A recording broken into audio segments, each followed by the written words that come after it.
video. And this beautiful plant here that we're going to talk about this morning, this is known as passion fruit. And I really want to show you how this vine has really grown. This is one side of it. And this can produce year-round. And as you can see here, it's a very robust grower. And it has a beautiful flower that appears on it. I'll see if I can get a close-up, a better picture of it. I'm going to do both sides of it. This is one side of it. Now we know why the companies like doing bioengineered food and GMO. Can stay on the shelf longer, rids itself of some pests, and some pests can be annoying, but personally I don't want any food that the bugs won't eat. The bugs have enough sense to know it's poison, and that's why they won't eat it. So I just grow enough that the bugs can have a little. And the real annoying bugs, like when I do corn, the aphids, they kind of go wild on me on there, so I use a little food grade hydrogen peroxide and neem oil, and that takes care of powdery mildew. But this beauty here is a very robust grower. It's passion fruit, and I have a passion for passion fruit. It's delicious. I put it in smoothies. You can drink the juice, and it's just an all-around delicious fruit. This vine here has already produced over 100 this year. It mainly produces in the fall, October, November, December. It'll drop another 1,000 pieces of fruit, over 200 pounds, and it's delicious.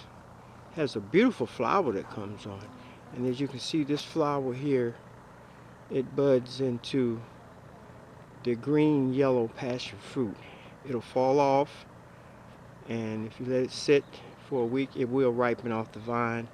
You let it sit for about another week and it will turn yellow, and then you can juice it. You can eat it right off the vine, make smoothies out of it. It's just an all-around delicious fruit. And you see the little buds of fruit popping up. All these will turn into fruit. Here's one of the flowers that's let's back up a little. Here's one of the flowers that's beginning to close. I'll get a picture when it's wide open. A very beautiful flower. And like I say, it's a robust grower. This vine here is about a year old, and it has been growing vigorously all summer long and producing fruit year round. If you're in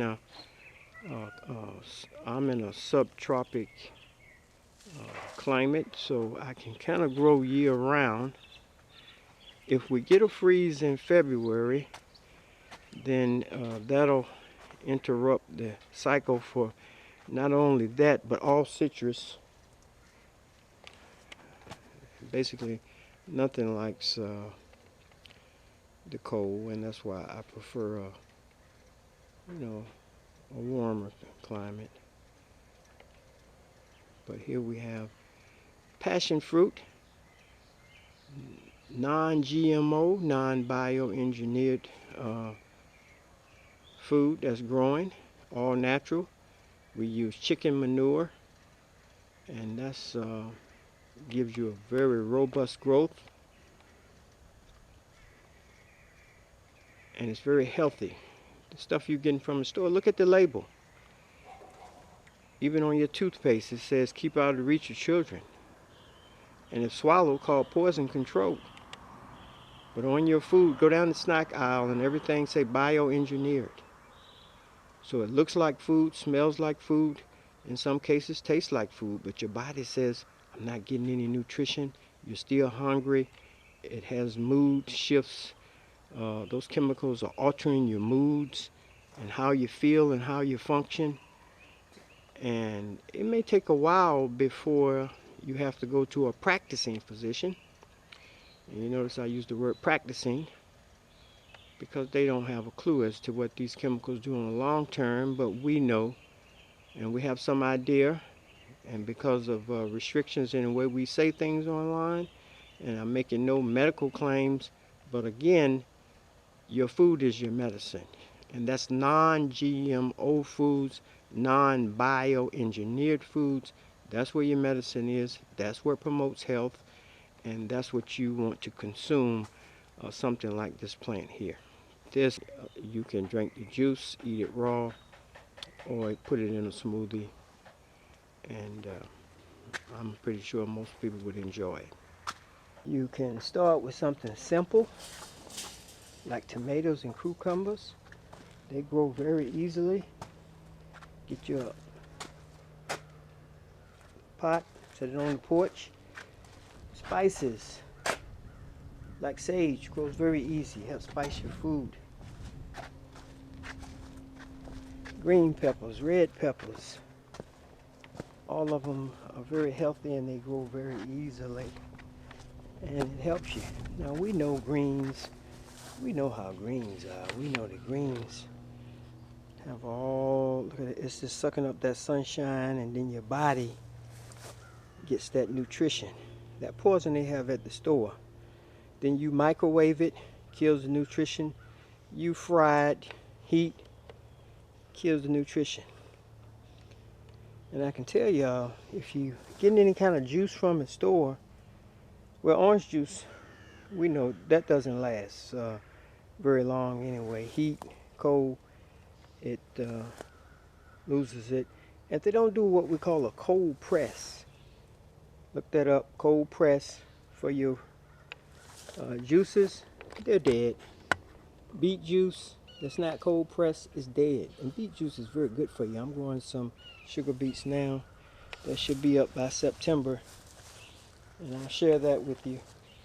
But if it's not cold pressed, which means basically to squeeze the juice out, they're not using any kind of chemicals or process or anything that they need to do to the food that they call making it clean. If you grow it clean with no pesticides, no herbicides, none of the poisons, then they'll grow. You don't need it pasteurized and all these other terms they got. That just means they're killing all the good nutrients that are in the food, and therefore it leaves your body nothing. You eat it and you're still hungry because your body hasn't gotten any nutrition from this food. So grow anything. Start with anything and you'll taste the difference, and your body will respond quickly from that. We all know about this plant here, aloe vera. I know your grandmother had this. They'd rub it on burns. It's good for the stomach. It's good for everything. So this is your medicine, y'all.